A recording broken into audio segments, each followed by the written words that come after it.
Olá pessoal, aqui é o professor Aldinei. Vídeo aula de hoje a gente continua falando da reta, hoje para encontrar a equação reduzida dela. Bora estudar, galera.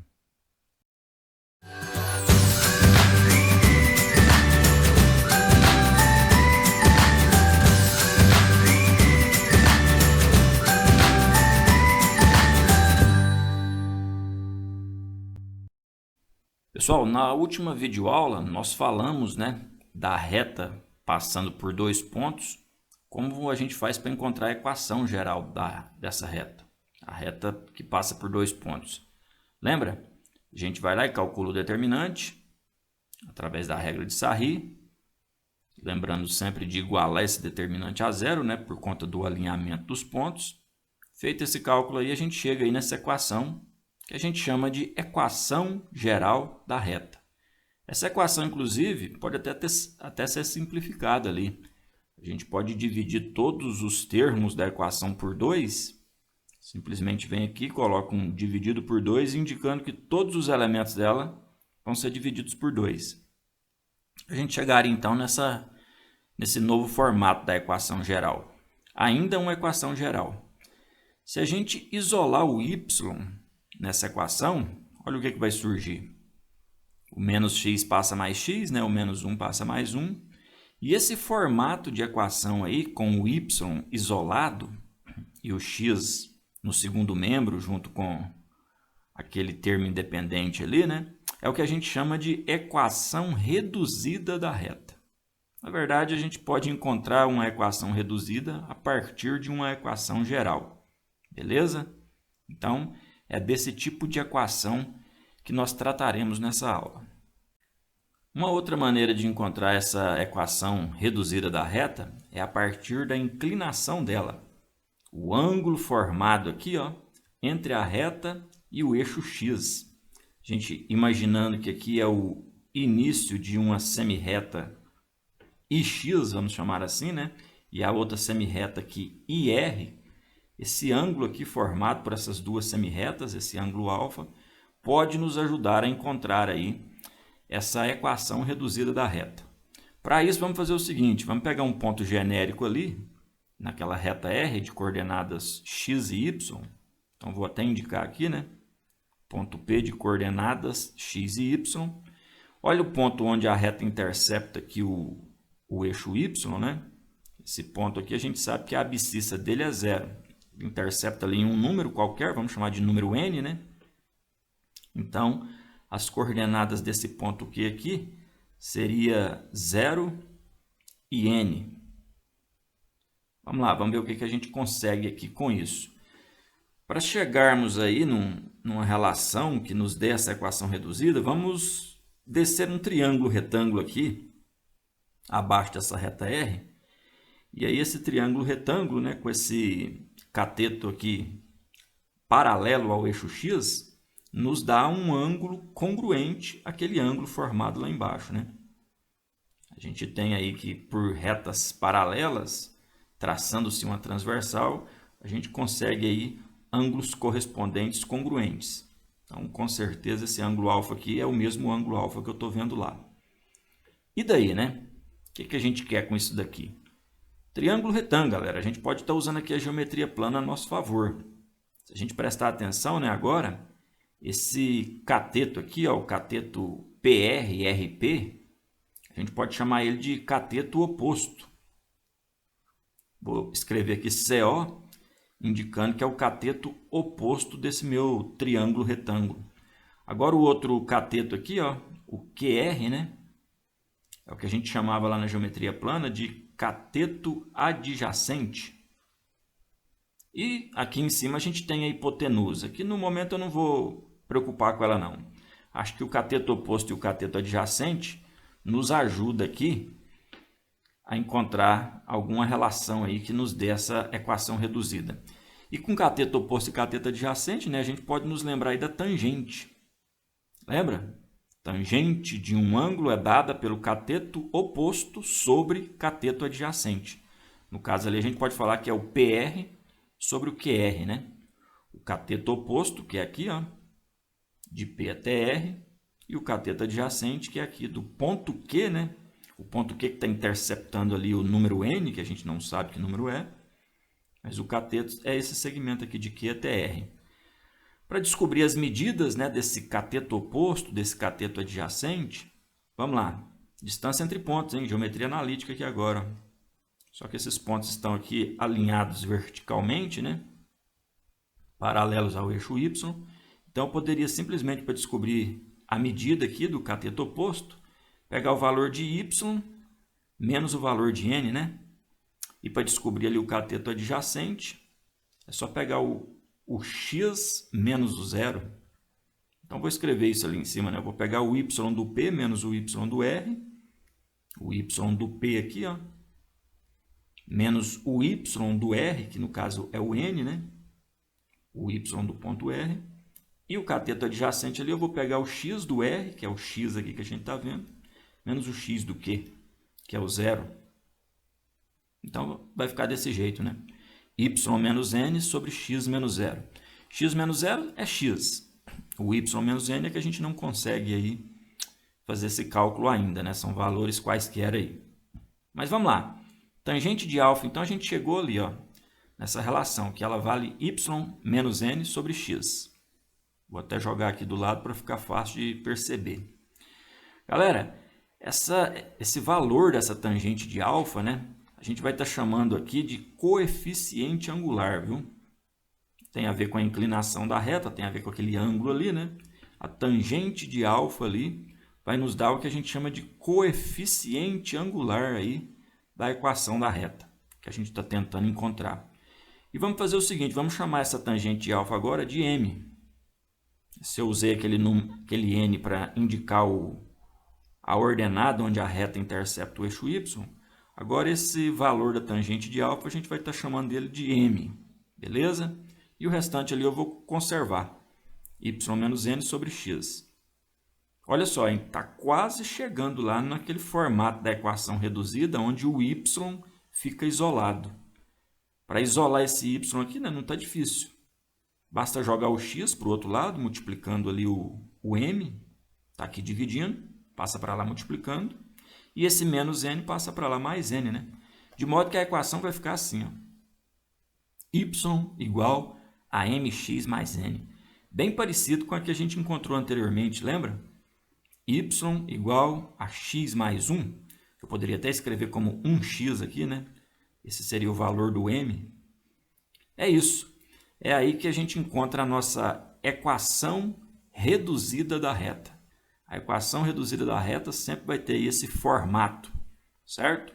De modo que a gente vai chamar esse m aí de coeficiente angular de R, coeficiente angular da reta R, e o n, que indica justamente onde ela intercepta o eixo y, é o que a gente chama de coeficiente linear. Já as variáveis aí, né, x e y, são as coordenadas aí de um ponto qualquer dessa reta. Tá aí. Equação reduzida da reta. A gente viu então como encontrar ela a partir da equação geral e agora também poderemos encontrar ela usando aí o valor do coeficiente angular, né, substituindo aí na equação o coeficiente angular, o coeficiente linear, que a gente está vendo ali que é simplesmente o ponto onde ela intercepta o eixo y. Essa é uma das grandes vantagens aí de se usar a equação reduzida. Quando você tem uma reta com o ângulo de inclinação indicado, com o ponto de interseção ali com o eixo y, fica fácil, né? Fica fácil encontrar essa equação reduzida.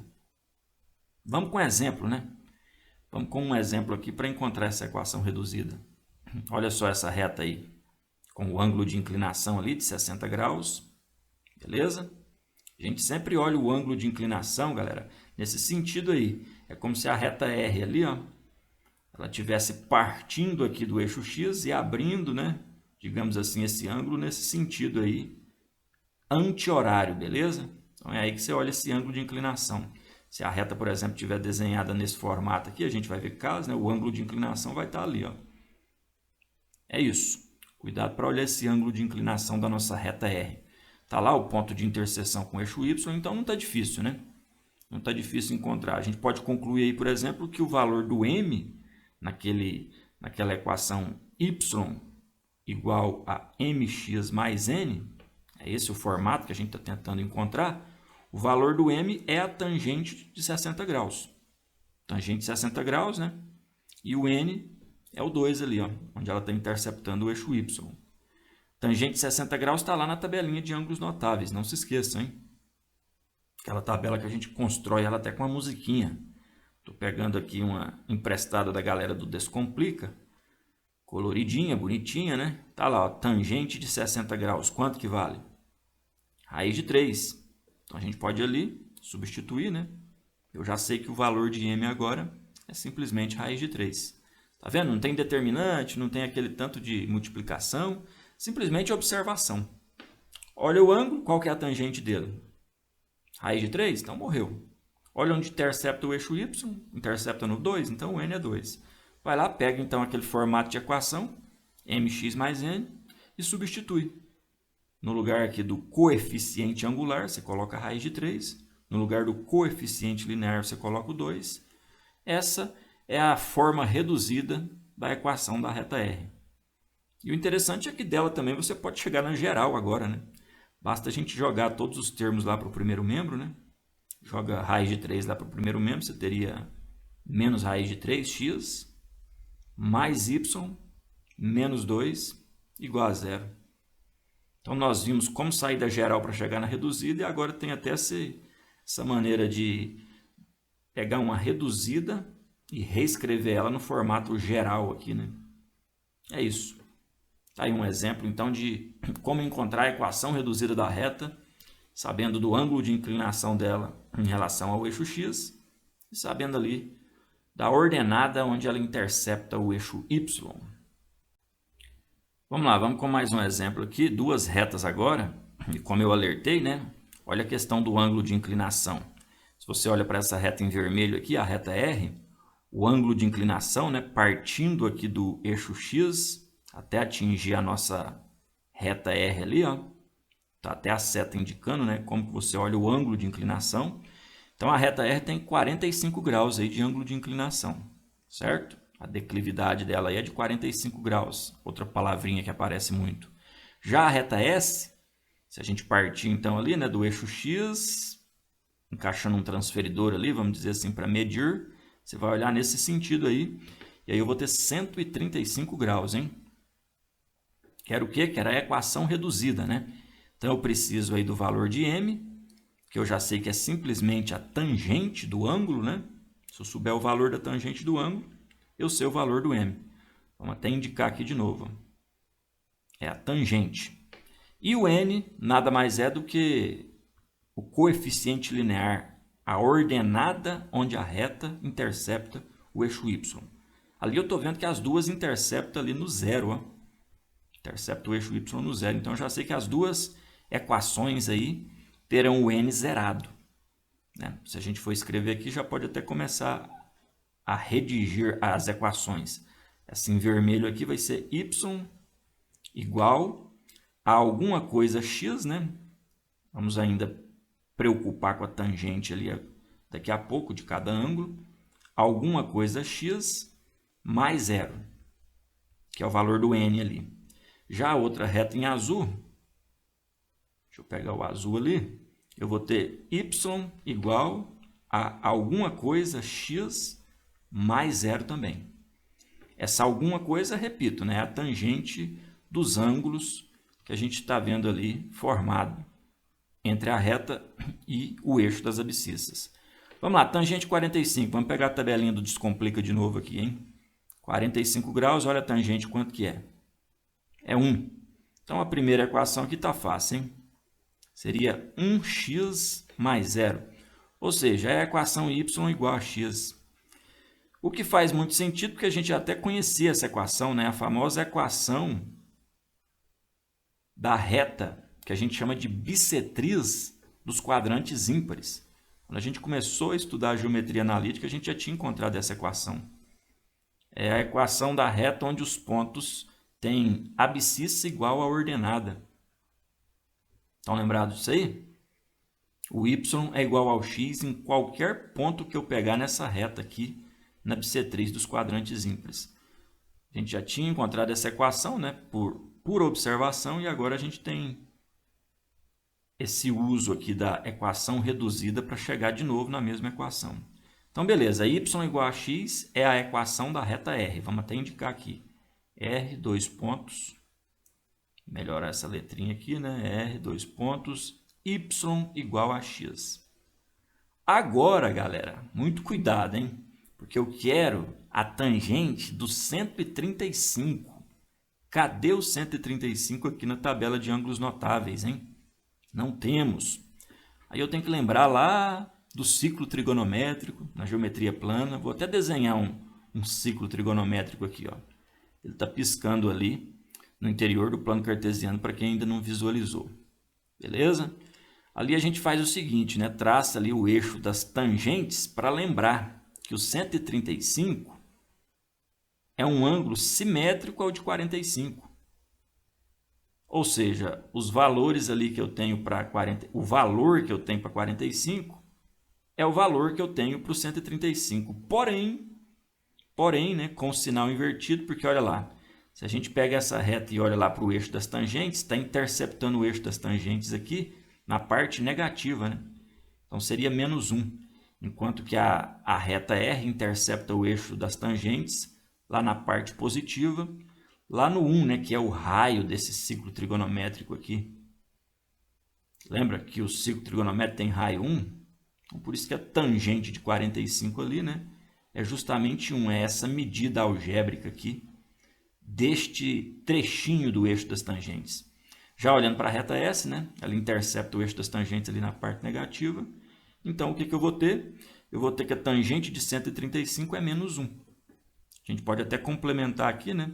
Se eu tivesse um ângulo aqui de 135 graus, a tangente dele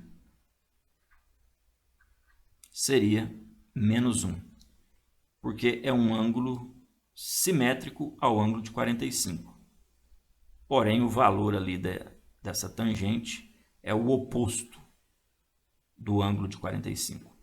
Tá aí. Tangente de 135 menos 1, então eu vou vir aqui na equação, tirar ali aquela interrogação, colocar menos 1. Menos 1 vezes x, né? Então eu vou ter y igual a menos x. O que novamente faz sentido, porque essa reta aqui, na verdade, é o que a gente chamava de reta B24.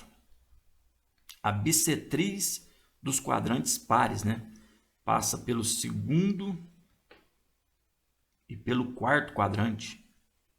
E a gente também já tinha encontrado essa equação quando começamos a estudar a geometria analítica. Y igual a menos x fica sendo aí a equação da reta S. Tá aí. Encontramos as equações reduzidas aí, tanto da reta R quanto da reta S, usando essa ideia aí da tangente. Beleza? O coeficiente linear, não se esqueçam, é a ordenada onde a reta intercepta o eixo y. Nos dois casos aí foi 0. Pessoal, esses dois exemplos anteriores trouxeram o ângulo, né? Mas olha só, quando não trouxer o ângulo de inclinação, quando não trouxer a declividade da reta, né? Que é esse ângulo aqui, não se esqueçam. Beleza? Esse menor ângulo formado aqui pela reta e o eixo x, né? Porque aí a gente tem o outro ângulo ali. Não é para ele que eu vou olhar. Problema, hein? Eu não tenho esse ângulo. Esse ângulo alfa aqui é uma interrogação. Será que tem um jeito de calcular o coeficiente angular, né? O valor de m, a partir, por exemplo, de 2 pontos dados? Vamos lá, vamos chamar esses pontos aqui onde a reta está interceptando os eixos x e y de pontos A e B. Colocar aqui um A, colocar aqui um B. Lembrando que as coordenadas do ponto A aqui é 0 no x e menos 1 no y, né? Coordenadas de A e coordenadas de B ali a gente tem 3 no x e 0 no y. Olha lá, e não tem esse ângulo de inclinação aqui, hein? Que inclusive é um ângulo que está oposto a esse outro ângulo aqui, né? A gente poderia dizer então que são congruentes, ângulos OPV, né? Ângulos opostos pelo vértice, tem a mesma medida. E aí o detalhe é o seguinte, para calcular esse coeficiente angular a partir de 2 de seus pontos aí, né? 2 pontos da reta, a gente pode olhar para esse triângulo retângulo formado aqui embaixo, ó. E lembrar que usando a ideia da tangente, né, a gente calcula esse coeficiente angular, já que o coeficiente m nada mais é do que a tangente do ângulo alfa formado ali pela reta e o eixo x. Esse ângulo alfa que está aqui e automaticamente tem a mesma medida do de lá. Aqui é o cateto oposto, aqui é o cateto adjacente. Deixa eu colocar de outra cor para ficar bem claro, né? Aqui é o cateto oposto, aqui é o cateto adjacente, então basta fazer uma conta aí com essa distância, né, entre o ponto da origem aqui até o ponto A, que daria a medida do cateto oposto, a distância entre esse ponto da origem e o ponto B, que daria o cateto adjacente, e com certeza a gente descobre esse valor de m aí. Vamos fazer essa conta assim, ó. Vamos pegar o y do B menos o y do A, certo? Pegar o y do ponto B menos o y do ponto A. Por quê, né? O y do B. Olha lá, o y do B é 0, que é justamente aquele y da origem ali, ó. Vai dar essa distância aqui, né? 0 menos 1.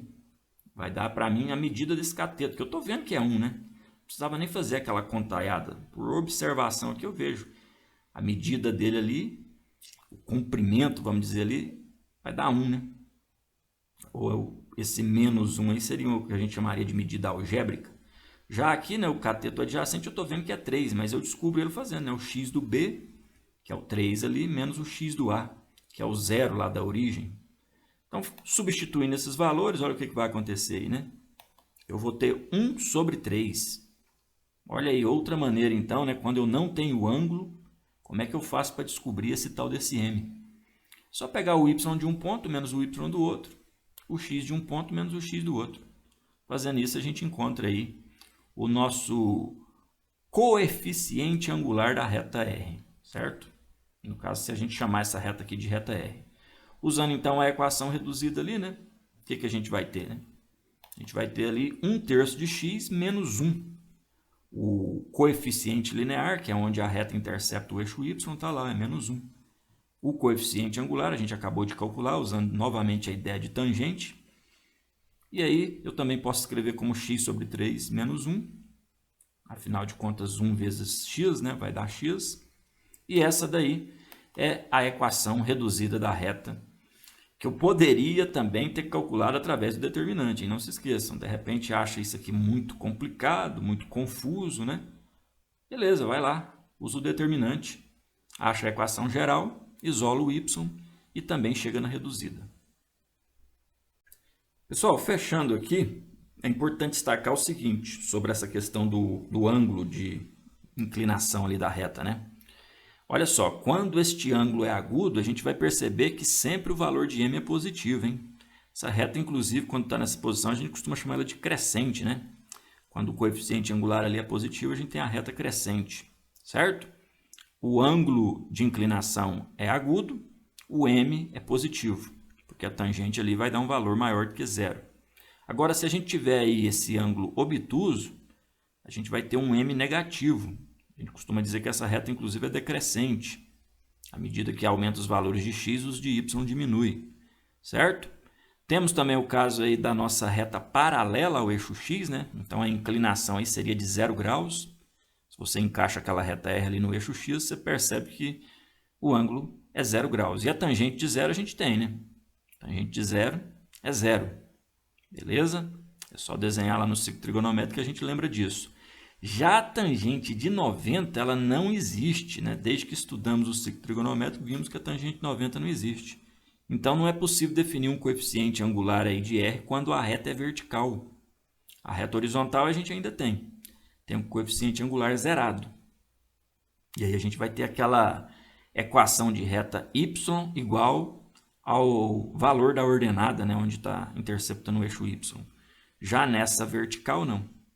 A gente não tem como ter esse formato reduzido da equação da reta, certo? Esse y igual a alguma coisa. A gente vai ter x igual ao valor da abscissa, onde a reta corta o eixo x. Tá aí. São pontos importantes aí para a gente sempre prestar atenção, né?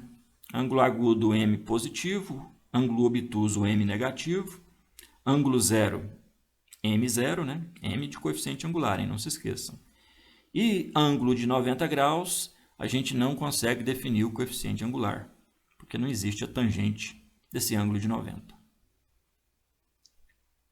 Bom, paramos por aqui. Muito obrigado pela atenção e até a próxima videoaula, galera.